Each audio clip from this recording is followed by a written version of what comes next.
Hi, I'm Pluvias, a self-taught anime artist and content creator.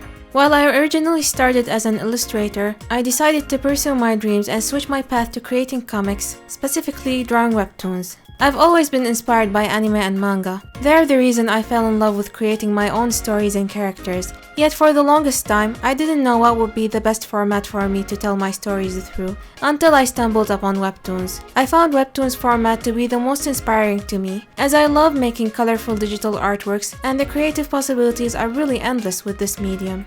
At a first glance, drawing webtoons might seem like a daunting task where you don't know where to start from, but I want to tell you that it's not. It's actually a simple process once you get the hang of it. In my class, I'll break down the process of drawing and creating complete chapters from the planning to the publishing stage. I want to show you how you can storyboard your chapters, prepare and organize your work files, use techniques to escalate your drawing and coloring process, and how to use assets and 3D models to create quick and aesthetic backgrounds while doing quick color adjustments to give your scene that beautiful finishing look. Through my class, you'll learn how to create your own complete chapters and hopefully be ready to publish your own webtoon on the suitable platforms. I'm really hopeful that you'll come out of my class well equipped with the knowledge on how to draw webtoons so that you're ready to kickstart your own journey of making your dream story come to life. I'm Pluvias, and this is Webtoon Creation 101.